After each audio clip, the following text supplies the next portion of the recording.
Gentlemen, this country of ours is unique in one very important respect. We're the only nation in the world where practically every family has its own transportation system. Here in America, there's an automobile for every 4.5 people. And every car and truck you see on the road was put there by some salesman. Well, I never felt more like singing hooray. Just drove a new Ford, and I'm here to say it's all new. It's sure a new kind of Ford. Well, no car for the dough is a car so long. No car for the dough is so rugged and strong. And in Ford, you get a new kind of ride. The frame inside this Ford is new. There's new ball joint suspension too. They ride you oh so sweet and low. You'll never know there's bumps below. Roads ramble on down. The going is great. Just pick you a 6 hours Thunderbird 8. Come drive Ford. Come drive a new kind of Ford. Be your Ford dealer. The automobile business offered a great opportunity for salesmen in the past, and because car buyers have been so well satisfied with this method of individual transportation, the selling of automobiles offers a still greater opportunity to salesmen today. But the fact that practically every family already has an automobile puts the new car salesman into the trading business. A salesman's job today is to trade the prospect out of his old car or truck and put him in a new one. That's why every Ford salesman must be skilled in trading techniques. And now, gentlemen, we're going to break up this meeting with the usual closing thought. A, B, C. A, always B, B, C, closing. Always be closing. Always be closing. AIDA, attention, interest, decision, action. Attention, do I have your attention? Interest, are you interested? I know you are, because it's fuck or walk. You close or you hit the bricks. Decision, have you made your decision for Christ? And action. AIDA, get out there. You got the prospects coming in. You think they came in to get out of the rain? A guy don't walk on the lot lest he wants to buy. They're sitting out there waiting to give you their money. Are you gonna take it? Are you man enough to take it?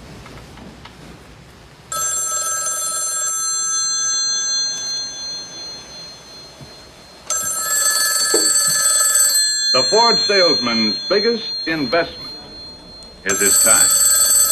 Make the most of it. Okay, boys, let's bring in some deals. Herb Porter, and Joe, I'd like to talk to you 2 minutes. Herb, one of the best ways for a new man to get started in this business of selling cars and trucks is to spend a little time with someone who knows all the ends.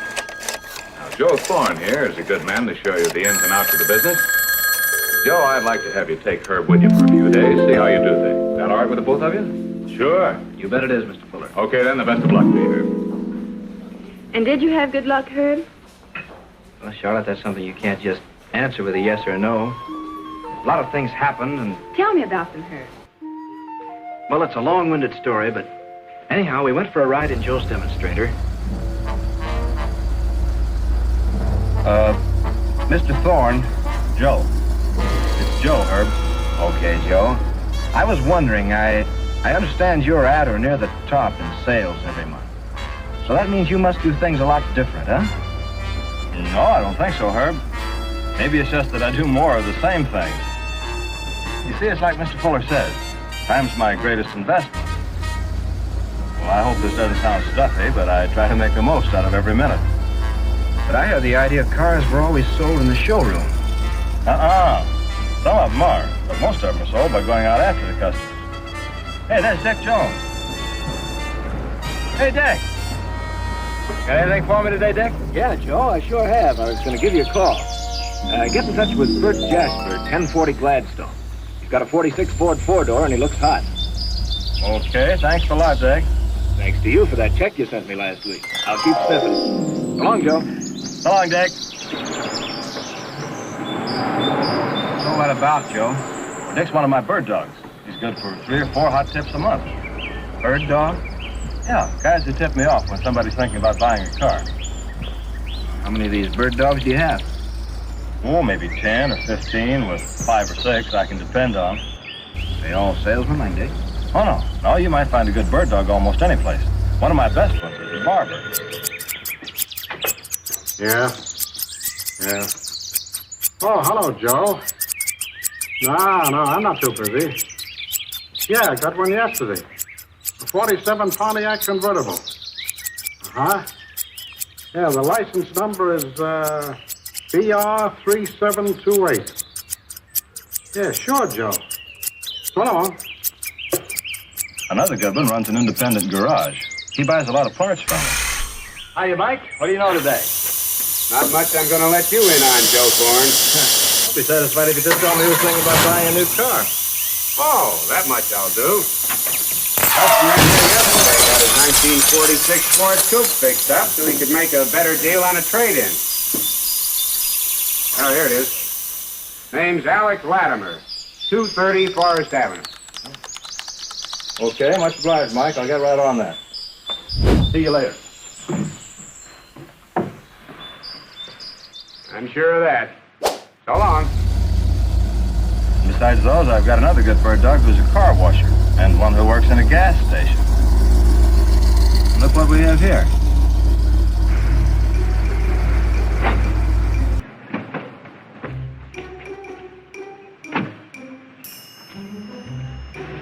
Good morning, sir. My name's Joe Thorne. I'm with Jack Swift, Ford dealer. We got a buyer for a car like yours, but I've got to move fast. If I can get you more than it's worth, will you trade today? When I want to buy a new car, I don't know what to do about it. Very well, sir. Here's my card. If I can help you, let me know. Bye. Right.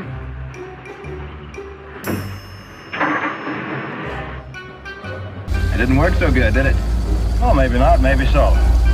If you got an idea he didn't have before, I might hear from him later. Anyhow, the more you tackle, the more you get. Only time I can sell anything is when I've got a possible customer standing right in front of me. So I ask a lot of people to buy. Oh, there's another one.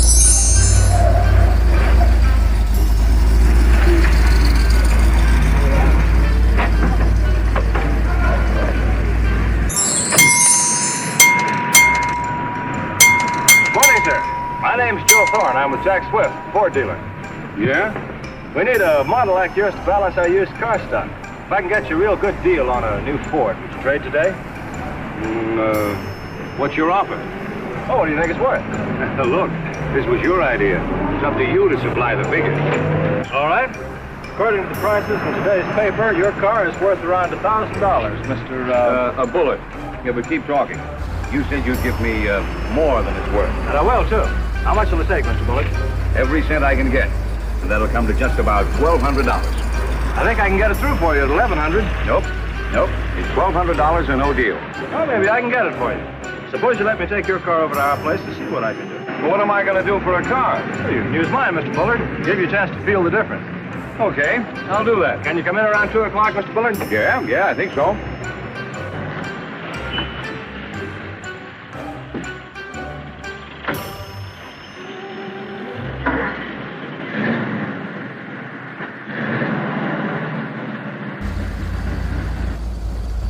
See, Herb, that'll do 2 things. Bullard will come into the showroom because we've got his old car, and he'll get a good selling on Ford by driving it. That's why I always keep my demonstrator in good shape. Clean, lubricated, top running condition. That's a good idea. You going back to the showroom now, Joe? No, we've got an appointment at the Thaler Nursery. Mr. Thaler's in the market for a 10.5 stake truck. You sell trucks, too? Sure, I sell trucks. That's the beauty of our job. We're not limited in this dealership to passenger cars. We can also sell trucks. Matter of fact, I've got quite a few fleet customers. You know, businessmen who buy both passenger cars and trucks from me. Believe me, that builds up the old paycheck. Yes, I suppose it does. I thought you almost had to be an engineer to sell trucks. Oh, no. Of course, now and again, you get into a deal where you have to figure, well, special equipment, weight distribution, that sort of thing. But in cases like that, I just call on the truck specialist or the sales manager to give me a lift. But most of the time, especially on pickups and panels and stakes, the customer has a pretty good idea what he wants.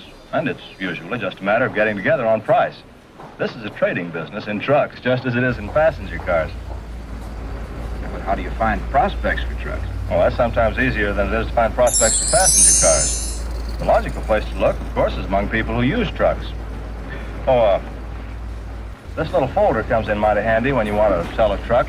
It shows the kinds of trucks that are used by different businesses. Yeah, it looks all right. Incidentally, do you ever make any cold approaches on truck prospects? Oh, sure thing. Tell me, Joe, the way you go up to strangers and start trading with them, doesn't that take a lot of nerve? No, not after you get used to it. You gotta look at it this way, Herb. Practically everybody would rather be driving a new car or truck than the one they're driving now. So you're doing them a favor when you show them how they can buy one. Well, here we are.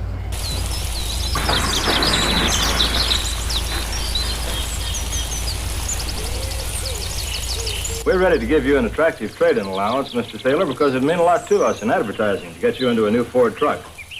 How much would you give? We'll put you into a new 1.5-ton Ford. We'll take your old Chevy as a down payment, and your payments will come to only $65.10 a month for 24 months. How much allowance is that? That's an allowance of $625. Uh-huh. That's just about what the Chevrolet man said. I've always been satisfied with my Chevrolet. You do a lot of your own driving, don't you, Mr. Thaler? Yeah, most of it. Then the additional comforts you get in the Ford truck will be interesting to you. Our cabs have all the comforts you expect in a passenger car. For example, the Ford truck has a thick, springy, rubberized hair padding. It can't mat down or pull apart. And besides these advantages in driver comfort, safety, and convenience, you get the ruggedness for long life Ford's always been noted for. Compare the clutches, for example. The Ford truck clutch has 20% more facing friction area than the Chevy. That gives you a good idea of the general overall difference between the two. The figures I quoted you, Mr. Thaler, are on the 6-cylinder engine. But for those long, high-speed hauls of yours into the city, what you really need is an 8. Chevy doesn't make an 8. Ford gives you a more flexible choice of power frame. Now, here's something else I'd like you to notice. Think you did any good there, Joe? Yeah, I do. I'm sure of one thing, though. You can't hurry a man like Thaler. He'll think over what I told him, and he'll study that catalog. Of course, I'm going to keep in touch with him. Where'd you get all that dope about trucks? I'll show you when we get back to the office.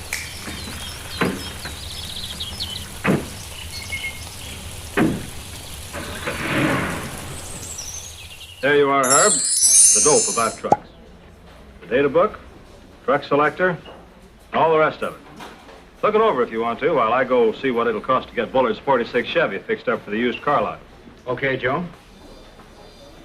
Looks like we can swing a deal with Bullard if you'll go for a 4-door. Boss okay? Boss won't know anything about it. Not until Bullard signs the order. Kind of sure of yourself, aren't you? Oh, I miss sometimes. Calling that prospect Dick gave me. Who's Dick? The bird dog we met on the street this morning. Hello, Miss Jasper. This is Joe Thorne with Jack Swift, the Ford dealer. I understand you and Mr. Jasper are thinking about buying a new Ford. That news certainly does get around, doesn't it? Well, I called to tell you that we have a customer for a model just like yours, and we can make you a very attractive trade-in allowance on a new Ford. If I can come over and talk to... Oh. Well, when will they be back in town? I see. All right, then I'll call you on Friday. Thanks very much. Bye. Is that another prospect? Yeah, this is a competitive owner. I try to call at least 5 every day. Hello, Mr. Freetag. This is Joe Thorne with Jack Swift. Oh, you did? I should have been more on my toes, shouldn't I? Well, it won't happen again. All right, I'll call you back in about 11 months. Oh, but bring your new car in for service anyhow, will you, Mr. Freetag? All right. Thanks a lot. Bye. Oh, sure, Mr. Charters. Plymouth's a good car. But the new Ford's got a lot of features you don't get in the Plymouth. Yeah. Well, you don't want to do anything until you at least drive the new Ford. I'll stop by your house tonight about 8 o'clock. Okay? Fine. Thanks a lot. I'll see you this evening. Well, that takes care of the competitive calls. Let's go get some nourishment. Sounds interesting, too.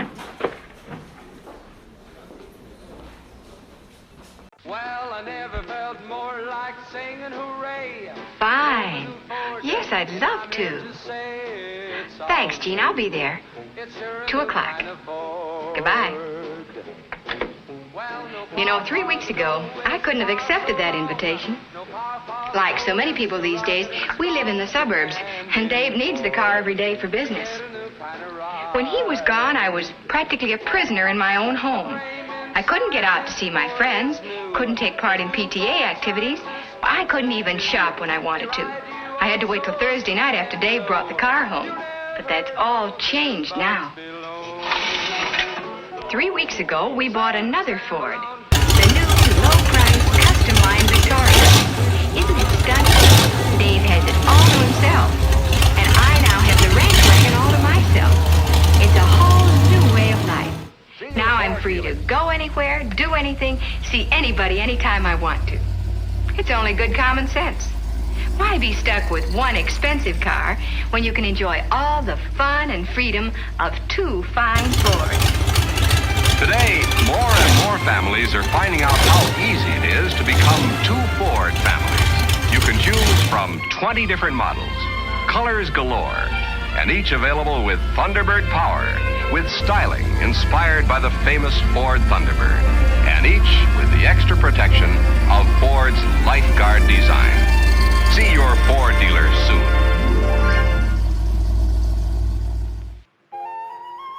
I was wondering if you two ever thought about food. Oh, sure. We're almost human. We spent the biggest part of a half hour at lunch. Then we went out the back door to the restaurant parking lot. What are you doing now, Joe? Part of my advertising campaign. I put out about 10 of these cards a day on the best cars during my lunch hour. 10 a day, that's 60 a week. All those cars come in? They don't, though, Herb. Only about 1 in 10 ever shows up. Watch that, fellow. See what I mean? Gonna pick up a lot of good deals that way. Oh, come on, let's get the rest of our advertising out and go back to the showroom. Oh, there's one from my list. On what? License number of that 46 Plymouth going there. Come on inside and I'll show you what I do with them.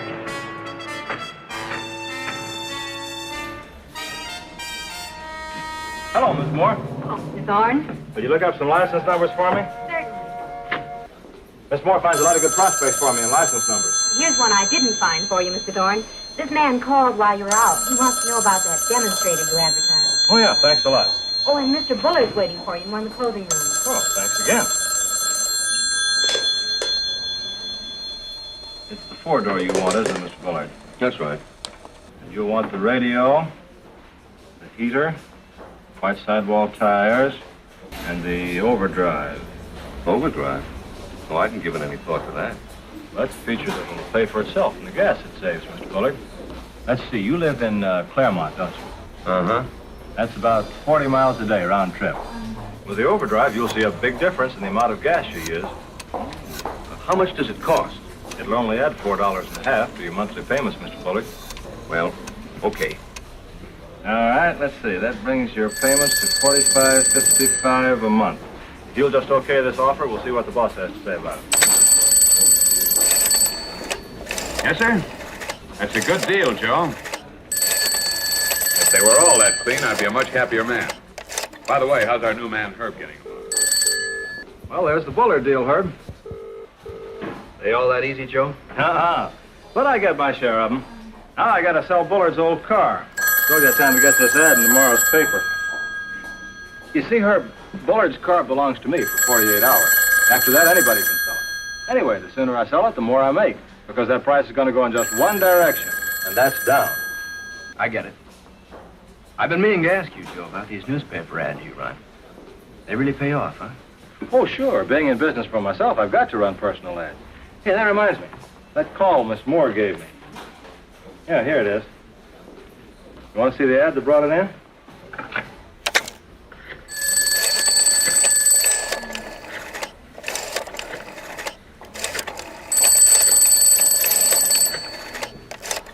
Hello, Mr. Faulkner. This is Joe Thorne. You told me about my Ford 4-door. Yeah, what kind of car do you have? Well, we ought to be able to make you a very attractive offer, Mr. Faulkner. Well, I can't tell you that until I see your car. When can you come in? All right, fine. I'll see you then. Okay, goodbye. Now, I'll get this ad off to the newspaper, and we've still got time for some more cold approaches. Okay, Herb? Okay, Joe. Let's go.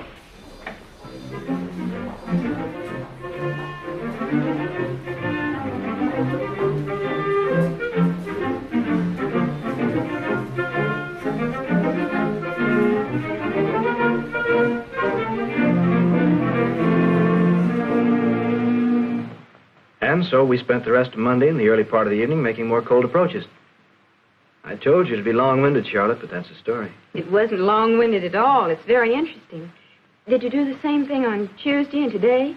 Yes, we did. The same things and more. We made a lot more cold approaches, got in touch with more bird dogs, called some more competitive owners, picked up a few more license numbers, and put out some more if I could, would you cards. And then yesterday, when Joe was on floor duty, I got a chance to see the difference in handling prospects you go out after and those who walk into the showroom. These people, the Armstrongs, like almost everybody else who drops in, were only interested in how much they could get for their old car. But instead of making them a high-action offer the way he did with Bullard, Joe came in with a low-action offer. I'd say that car was worth around, $875. What? You're crazy. That's what your car's worth on the market, Mr. Armstrong. Here are some prices in today's paper on models like yours. So Joe quoted him the market figures, and the Armstrongs acted very unhappy. In fact, Mr. Armstrong made it plain he wanted $150 over the market to make a deal out of it. But that didn't bother Joe. He just made a note of the $1,025 and began selling the new car and as many accessories as he could so the deal would get closer to a reasonable figure. Then Joe got him into a pretty good humor by spending a few minutes with the showroom demonstration kit, hitting the features he knew Mrs. Armstrong would like. Oh, it is beautiful. They agreed that they wanted a four-door with white sidewalls, a heater, a radio, and seat covers, with Joe making notes on all this. Do you want the regular time payments to cover the balance, Mr. Armstrong? Yeah. You know, that allowance on your old car is pretty steep. But if you'll okay this... Oh, hold on there. You haven't agreed to my terms. Well, these are your terms, Mr. Armstrong. But I'll do my best to get the boss to go for them. He'd better. I watched the Armstrongs while Joe was checking the price, and they acted like a couple of kids. He was bragging like he'd bought the Fort Knox Gold for a counterfeit slug, and she was cooking up the story she was going to tell all her friends and relatives. That Ford was practically in their garage when, bang, Joe came back. Everything all right? Boss wants to know if I'm out of my head talking about $150 over market value. The deal's off? Oh, dear. Oh, he'll play along with us. He'll give you $100 over market value on this car with overdrive. On that basis, he might consider it. Might? Well, that's what he said. I think I can swing it with him. And so Joe sold the overdrive hard before the Armstrong story came to a happy ending. They got a good deal. Jack Swift made a profit. Joe Thorne made a sale, and I... Yes, dear? Well, I learned something. I learned the difference in handling prospects you go out after, like on cold approaches, and putting if I could would you cards on their windshield. That kind you make a high-action offer to get them interested. But the walk-ins, you make them a low-action offer so you can go up while they're coming down. But, Herb, is that fair? To offer a low price to one and a high price to another. Well, that's just the point, honey. You see, customers are good traders, too. They're always after the best deal they can get. And we always give them the best deal we can. In fact, they frequently end up getting more money than their old cars are really worth. But you've got to know the market value of used cars. And you get that from watching the newspapers and checking the used car lots. I think you're really going to have fun selling Fords, Herb. You certainly weren't this enthusiastic on your other job. Darling, if I could, would you? Why, what do you mean, Herb? If I could make a good living selling Ford cars, would you marry me? Of course, darling. I told you as soon as you found a job you were happy with, I would. This is the best offer I've had today. It's the best deal in town.